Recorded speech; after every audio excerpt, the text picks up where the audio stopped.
가저국제관계및 세계언어대학교 동양학부에서 강의를 하고 있는 오상호라고 합니다. 사실 오늘 김병학 선생님께서 거의 이제 메인으로 진행하시지만 제가 중간에 흐름이라든지 이런 조율 좀 도와드리기 위해서 오늘 함께 하게 되었고요.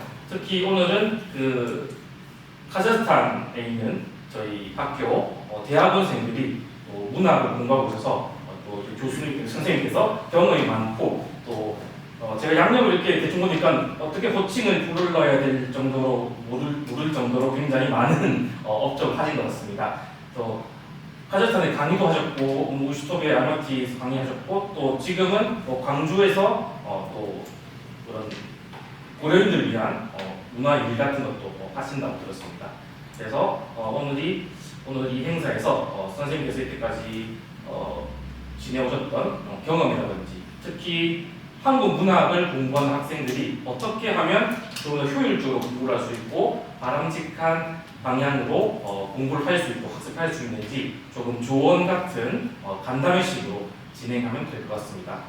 주최 측에서 준 그 테마는 한국 문학 작품을 카자흐로 번역할 때의 문제점이나 왜냐하면 경험이 저희가 없기 때문입니다. 저도 카자흐를 전공했지만 카자흐어를 한국 문학을 카자흐로 번역하는 경우가 거의 없다고 보면 될 것 같은데요. 그런 문제점들을 어떻게 잘 대처해 나갈지 선생님의 생각이나 또 학생들의 질의응답 같은 것으로 진행하면 될 것 같습니다. 그래서 이제 김병학 선생님 모시고 발표 준비하신 거, 그 다음에 또 멘토링 해주실 게 있으면 적극적으로 해주시면 될 것 같습니다. 네, 저는 이제 잠시 물러가고요. 화면을 학생들로 돌려드리겠습니다.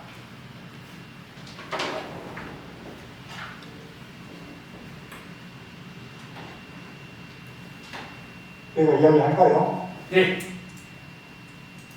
예. 안녕하십니까.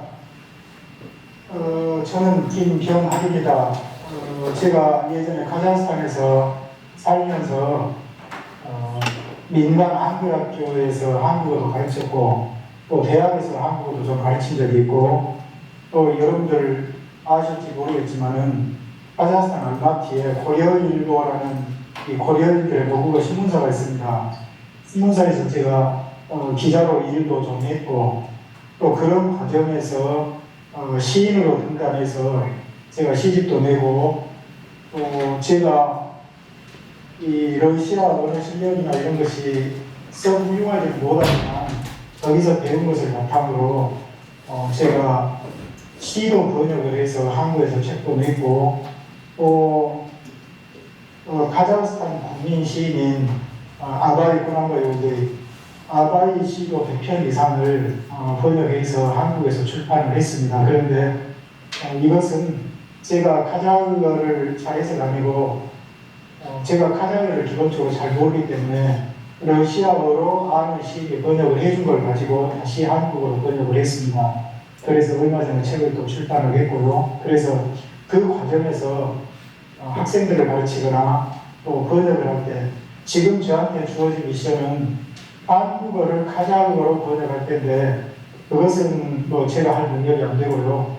저는 카자흐어나 러시아어를 한국어로 번역할 때 어떠한 어려움이 있는지 특히 시를 번역하는 데 있어서 어떤 문제가 있고 앞으로 어떤 부분을 우리가 준비를 하면은 더 잘 번역을 할 수 있고 소통을 할 수 있는지 그것에 대해서 제가 경험한 바를 여러분과 좀 공유를 하고 싶습니다. 여러분들 제가 제 얼굴만 나와서 하면 재미없기 때문에 제가 간단히 PPT 자료를 간단히 준비를 했습니다. 그래서 이걸 같이 보면서 주로 시 번역의 문제점 이것에 대해서 잠깐 우리가 이야기를 나누겠습니다. 우리가 주어진 시간이 1시간 반인데 저는 여러분과 제가 약 1시간 정도 저의 이야기를 진행하고 나머지 한 30분 정도는 여러분들의 질문을 받고 제가 하는 부분을 대답하고 이런 방향으로 가겠습니다. 자, 제가 화면을 공유하겠습니다. 자, 제가 제목을 외국어 시를 한국어로 번역할 때 부딪히는 문제들이라는 제목으로 한번 제가 잠깐 마련을 해봤습니다.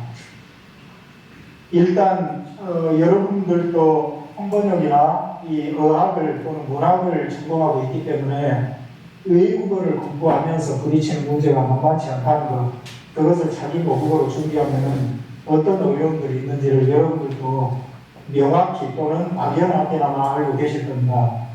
저는 여기서 제가 그래서 느꼈던 부분을 여러분과 공유하고자 합니다. 여러분들 어떻게 말 잘 들립니까?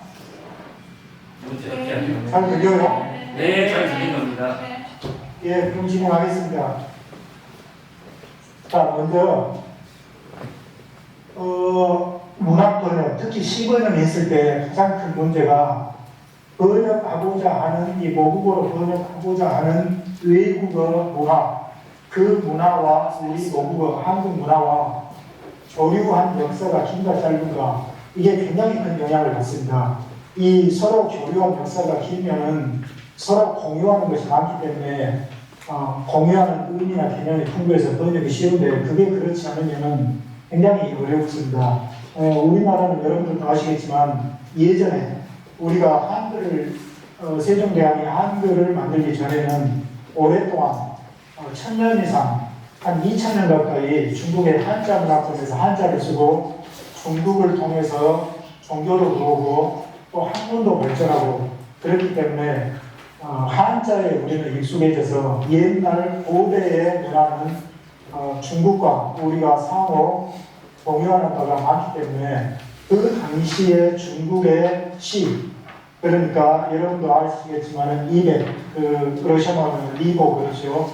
200이나 두보 같은 그 훌륭한 시인들의 시가 굉장히 많이 공유가 됐고, 우리 한글이 만들어진 뒤로는 이 시들이 번역이 많이 됐습니다. 그런데 이 번역되는 게 큰 어려움이 없었죠. 왜 그러냐면 중국 문화와 우리 문화는 공유하는 바가 컸기 때문에. 그리고 이제 시대가 지나가지고 근대에 접어들어서 이제 1800년대 후반에 들어서 우리가 참 애석하게도 일본의 영향을 받고 일본의 식민지가 돼요. 그래서 우리는 서양 문화를 접촉할 틈도 없이 일본을 통해서 일본이 접촉한 서양 문화를 일본에서 우리가 받아들여서 쓰게 되죠. 그래서 지금 우리가 쓰고 있는 그 많은 한자어 단어들, 예를 들면 정치, 경제, 사회, 문화, 이런 학술, 이런 용어들 자체가 일본에서 만들어진 게 많습니다. 그것을 통해서 들어왔기 때문에 근대 일본의 이 문화, 이런 문화는 우리가 공유하는 바가 많이 있죠. 또 여러분들 현대에 접어들면 우리나라는 또 서구, 특히 압도적으로 미국의 영향을 많이 받게 됩니다. 그래서 예전에는 낯설었지만 지금은 미국의 학문, 미국의 문학, 또 미국의 시문학까지도 우리말로 번역하는데 전혀 영어와 우리 한국어는 아주 문자 체계도 다르고 전혀 다른 언어지만 그래도 번역이 공유하는 바가 많기 때문에 굉장히 수월하게 지금 번역이 되고 있습니다. 그러면 우리는 이 서양의 그 문해 작품이 언제 번역됐는지 잠깐 알아보자면, 제가 말씀드린 대로 1900년대에 들어서서 일본을 통해서 이 서양의 작가들의 번역이 이루어져서 국내에 유입이 됐는데, 그러다 보니까 서양의 많은 작품들을 일본어로 번역된 것을 다시 우리말로 번역한 경우들이 많았습니다. 그래서 여러분도 익숙한 이 러시아어 작품 같은 경우도 1920년대 후반에는 두루두루 번역이 되기 시작해서 1950년대, 60년대까지 러시아 작품들도 많이 번역이 됐습니다. 그래서 지금 한국에서 저 어렸을 때만 해도 이 톨스토이, 도스토옙스키 이런 분들의 작품들을 우리가 읽었습니다. 또 막심 고르키 작품이나 파스텔이나 이런 작품들을 저희들이 읽고 자랐어요. 그래서 이건 굉장히 익숙합니다. 그래서 알려졌는데 러시아 유명한 시인들, 예를 들어서 푸시킨이나 예세닌이나 이런 시들은 거의 번역된 적이 없습니다. 이건 제가 따로 말씀드리겠지만 왜 그러냐면 시는 그만큼 번역이 어렵기 때문에 번역이 안 된 거예요.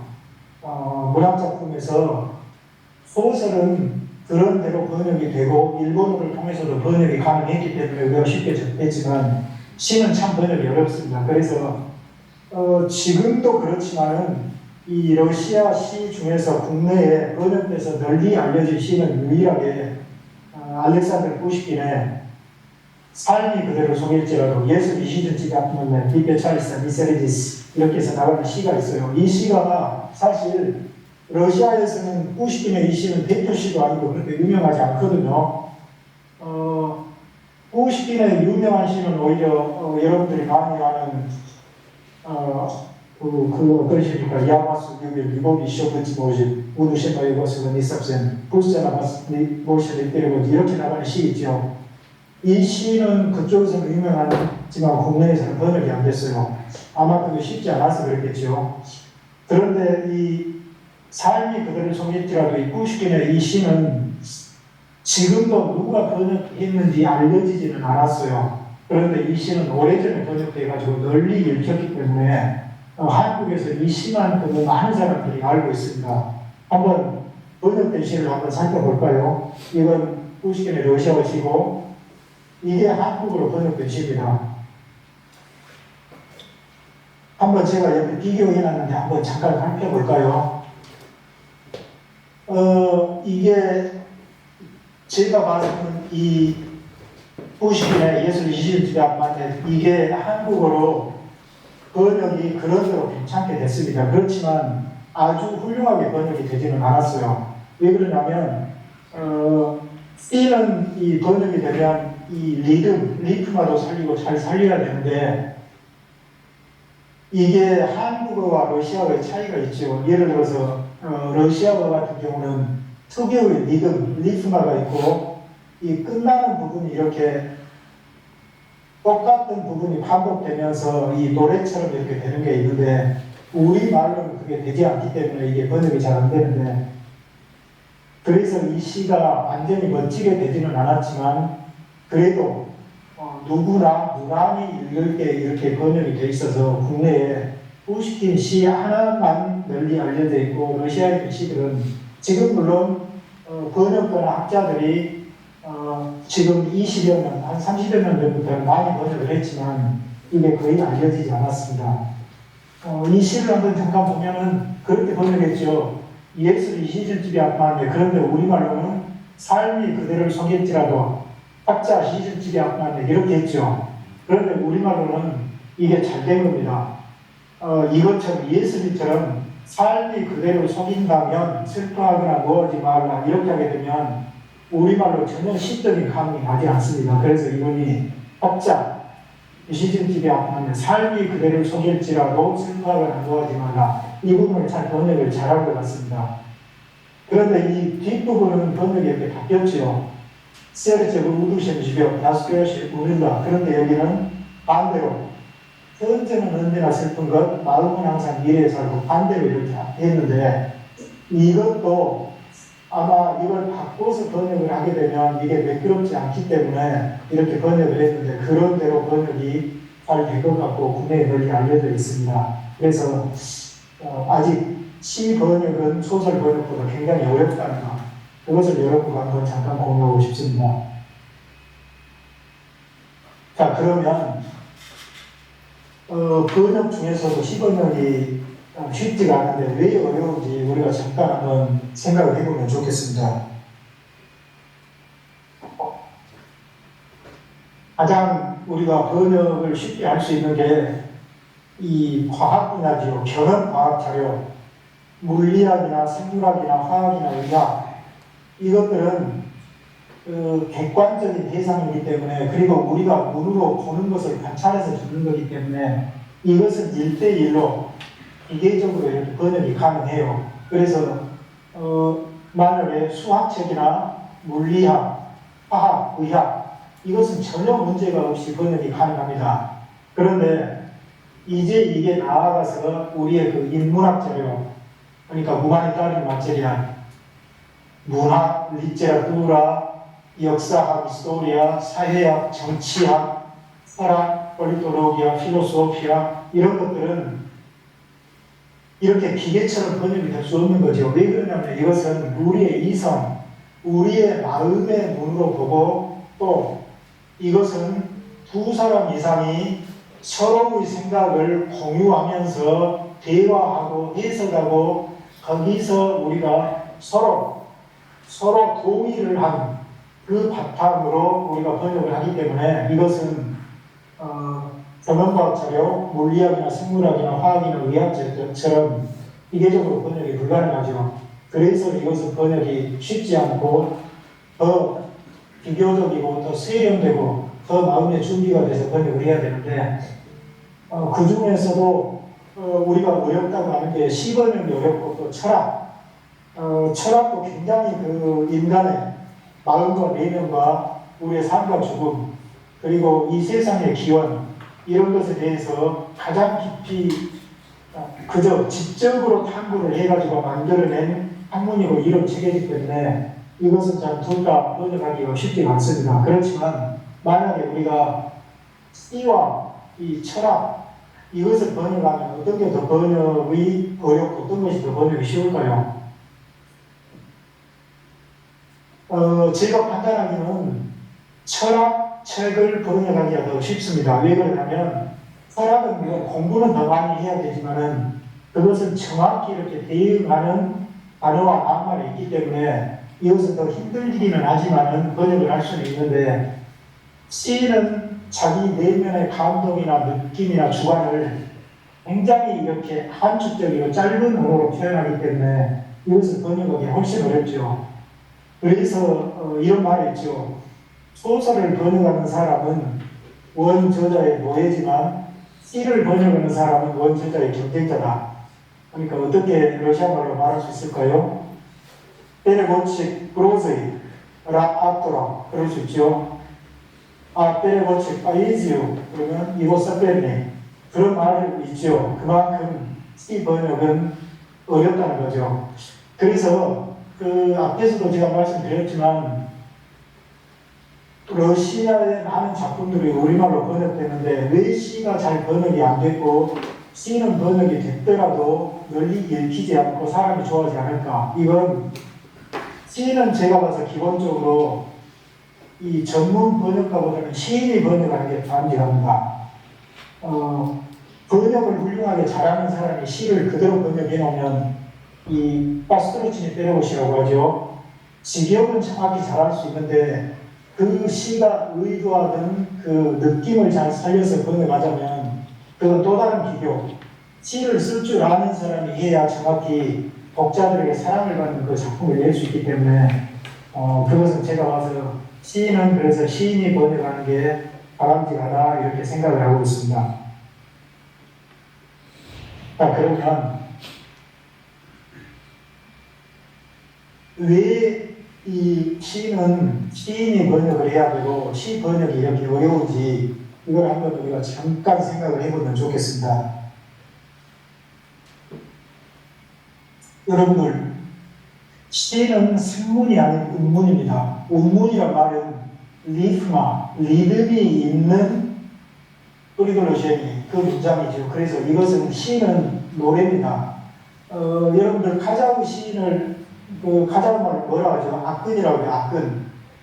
악근은 옛날에 dom브라를 치면서 즉석에서 바로 노래를 불러주고 그런 사람을 악근 시인이라고 불렀죠. 옛날에 시의 기름이 그랬습니다. 노래를 대신했었습니다. 그래서 시는 일반 소설이나 산문하고 달리 시는 운문, 노래.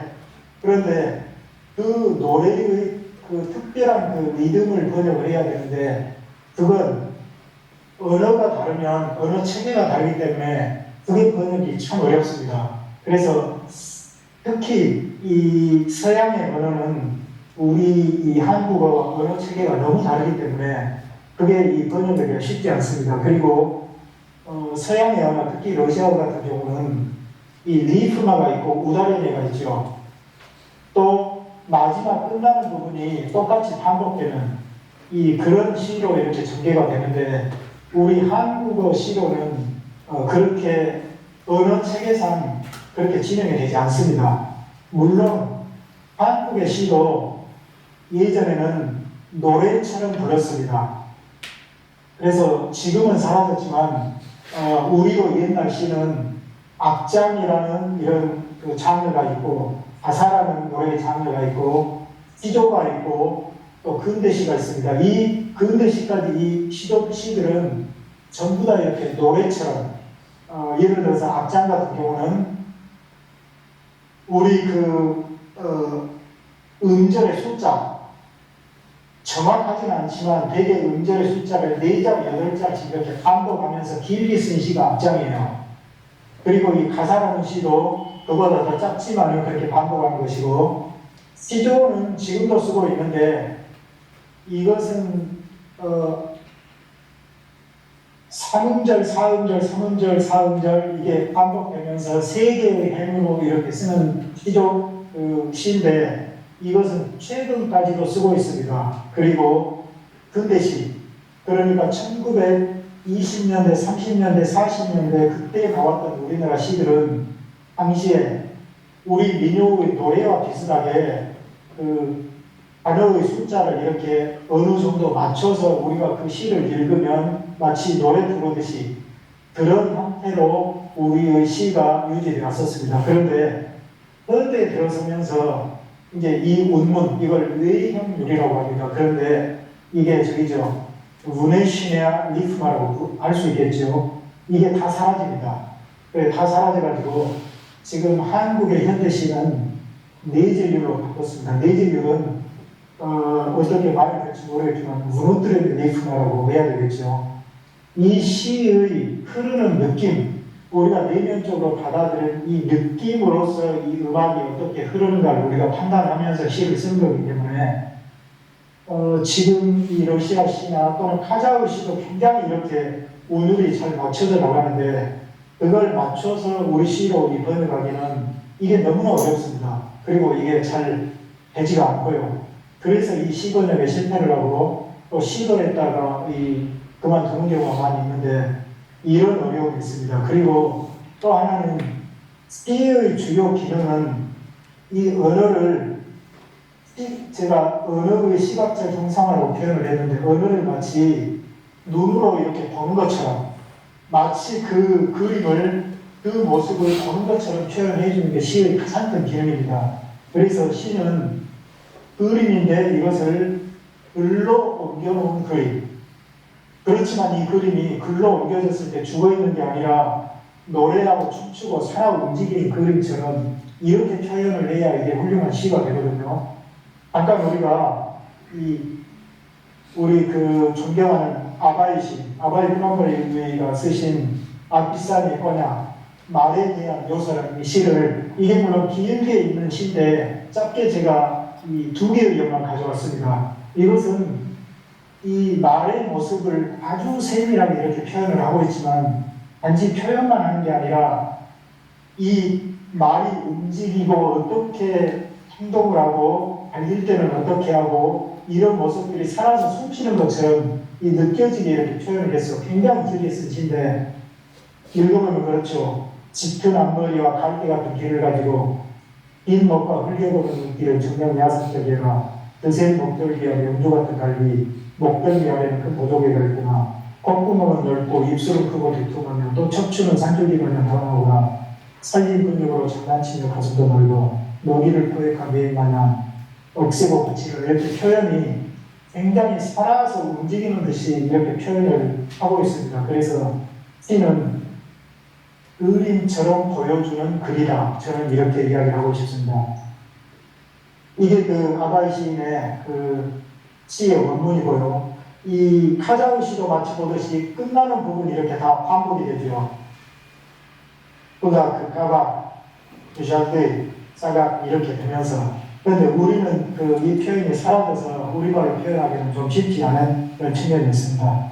그러면 시를 번역하는데 부딪히는 문제들, 특히 우리가 카자흐 시를 이렇게 번역하면은 제가 번역하면서 부딪힌 여러 가지 문제들이 있는데 이래서 서로 공유하는 우리 한국의 문화는 지금은 이제 산업화 사회가 됐지만은 얼마 전까지 우리가 2000년 이상 농경문화, 농사를 짓고 정착해서 사는 문화였어요. 그런데 카자흐 문화는 유목문화죠. 까치보이 나루. 유목문화이기 때문에 서로 사용하는 단어나 의미가 많이 달라가지고 그것을 번역하다 보면 굉장히 좀 쉽지가 않습니다. 만약에 이 카자흐스탄과 우리가 한 100년 이상 서로 이렇게 많은 교류를 해왔으면 공유하는 게 많아서 번역이 훨씬 쉬웠을 거예요. 그런데 그러한 공유하는 것이 많지 않기 때문에 아직은 번역하는데 어려움들이 있습니다. 그래서 여러분들 보면은 그 유럽다라는 표현, 유럽다 물론 한국말에 천막이라고 번역을 할 수 있습니다. 그런데 우리는 천막을 유럽다도 천막, 샤쪼르도 천막, 그리고 피크닉 가서 치는 이 텐트도 천막, 모든 것을 천막이라고 해요. 그래서 이 유럽다를 한국말로 경우에 따라서는 천막이라고 번역하기도 하지만은 그냥 또 천막이라고 번역해 놓으면 그냥 이것도 천막, 저것도 천막이기 때문에 사람들이 유럽다에 대한 개념을 갖지 못하고 다르게 생각할 수도 있어요. 그래서 이런 문제들이 있고, 특히 또 가장말, 샤느라, 이거 번역을 할 수가 없죠. 이걸 어떻게 번역하겠어요? 유럽다 천장에 이렇게 둥그렇게 나 있는 그거 번역할 수 있는 단어가 없어요. 그런데 이제 예를 들어서 마이가, 이것은 그래도 번역할 수 있죠. 경마놀이로 번역할 수도 있고, 또 바막, 이것은 이제 매 사냥할 때 매가 사냥하기 전에 날아가지 않도록 가죽으로 된 이 눈과 얼굴을 가리는 것을 이 바막이라고 이렇게 하는데, 이것도 가죽 가리개, 매 가죽 눈 가리개, 이 번역하기 이렇게 쉽지가 않습니다. 그래서 이렇게 정확히 맞는 우리 단어가 없으면은 말을 설명을 해서 말을 길게 쓸 수밖에 없어요. 그런데 길게 이렇게 쓰게 되면 이게 시의 맛이 떨어지죠. 시는 될 수 있는 대로 이렇게 짧은 단어로 번역을 해야 되는데 이게 늘어나면 마치 이게 프로자, 소설처럼 돼버리니까 이게 맛이 떨어져요. 그러면 이것을 만약에 샤느라, 이게 번역하기 어려우면 이것을 만약에 주석, 쓸가루 밑에 써주면 어떨까요? 물론 그렇게 어쩌다 할 수는 있습니다. 그런데 이것을 자주 하다 보면 이것은 시가 아니라 이게 아날리즈가 되고 그 나우치의 스타치아가 되고 이렇게 번역을, 그래서 분석적 논문이 되고 학술 논문이 되는 거지, 이것도 이라고 할 수가 없어져요. 그래서 이라는 것은 가장 짧은 단어로 가장 살려가지고 번역을 해야 되는데, 시를 이 번역이 어려운 걸 설명하면서 길게 쓰기도 어렵고 또 이걸 주석으로 처리하기도 어렵고, 그런 가운데서 굉장히 이게 어려워집니다. 그래서 또 가장말의 아이나라이도 있죠.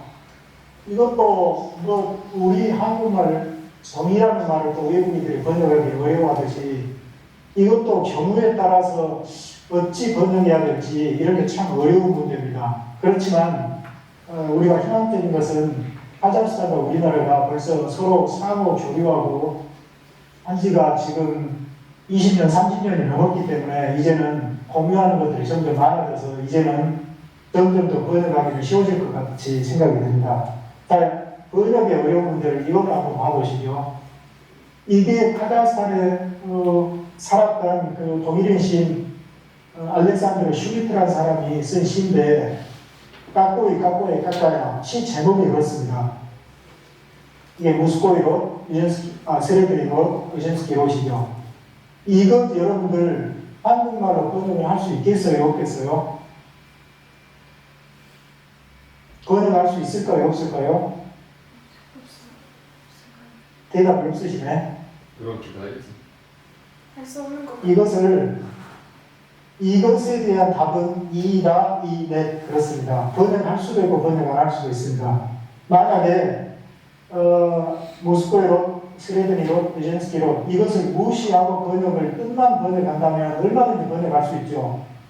스마트리 디에 까꼬이 소메치니, 오브다카 까꼬에 유즈도그노에, 리스트바 까까야 스베샤, 이거 번역할 수 있죠. 날은 얼마나 햇살을 얼는가, 구름은 얼마나 푹신한가, 이파리는 얼마나 신선한지 보아라. 얼마든지 번역을 할 수 있어요. 스마트리 니르 까꼬에 스타리, 진짜 까꼬에 로조고 셰꼬에, 시즌 카타야 크라트야.